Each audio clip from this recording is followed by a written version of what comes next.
Good morning SDTV students. I am Daljit, your Hindi teacher. Welcome to Hindi class. प्यारे बच्चों, पाठ number 14 Khan पान की बदलती तस्वीर हम पढ़ रहे हैं, जिसके लेखक हैं प्रयाग शुक्ल जी। तो लेखक जी क्या बताते हैं कि जो हमारा खान पान है वो अब बदल गया है।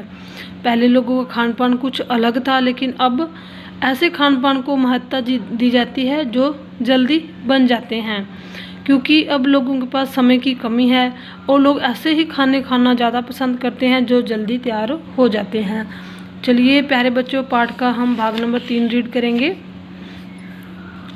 खान पान की जो एक मिश्रित संस्कृति बनी है, इसके अपने सकारात्मक पक्ष भी हैं। जो अब खान पान चल रहा है या जो मिश्रित संस्कृति के माध्यम से खान पान खा रहे हैं, मतलब एक प्रदेश की चीज़ दूसरे प्रदेश में आसानी से मिल जाती है, उसके पॉजिटिव पक्ष भी हैं।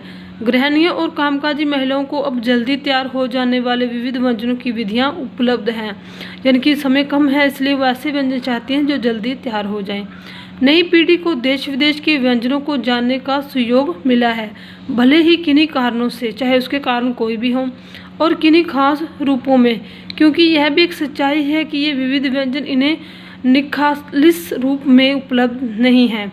आज़ादी के बाद उद्योग धंधों, नौकरियों, तबादलों का जो एक नया विस्तार हुआ है, इसके कारण भी खान पान की चीज़ें किसी एक प्रदेश से दूसरे प्रदेश में पहुंची हैं।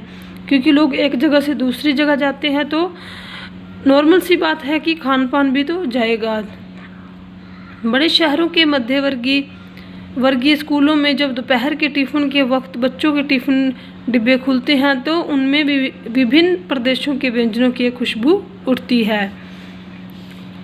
हम खान पान से भी एक दूसरे को जानते हैं।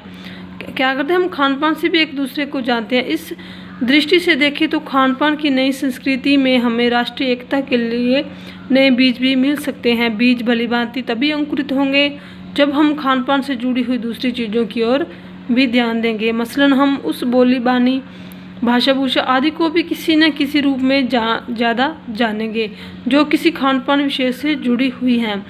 अगर हम किसी दूसरे देश की या प्रदेश की चीज़ें खाएंगे तो उसके साथ हम वहाँ की बोली और वहाँ का रहन सहन और भाषा के बारे में भी जानेंगे। इसी के साथ ध्यान देने की बात यह है कि स्थानीय व्यंजनों का पुनरुत्थान भी जरूरी है, जिन्हें अब एथनिक कहकर पुकारने का चलन बढ़ा है। ऐसे स्थानीय व्यंजन केवल 5 सितारा होटलों के प्रचारार्थ नहीं छोड़ दिए जाने चाहिए। 5 सितारा होटलों में वे कभी कभार मिलते रहे, पर बाजारों से गायब हो जाएं तो यह दुर्भाग्य ही होगा। अच्छी तरह बनाई पकाई गई पूड़ियाँ, कचौड़ियाँ, जलेबियाँ भी अब बाज़ारों से गायब हो रही हैं। मौसमी सब्जियों से भरे हुए समोसे भी अब कहाँ मिलते हैं। उत्तर भारत में भी व्यंजनों की भी दुर्गति हो रही है। मतलब अब ऐसे खाने आ गए हैं जो लोगों को ऐसे खाने पसंद हैं जो जल्दी तैयार हो जाते हैं। तो डियर स्टूडेंट्स, हमने पाठ का भाग नंबर 3 रीड किया, तो आपने लेसन को अच्छे से रीड करना है। Thank you, have a nice day.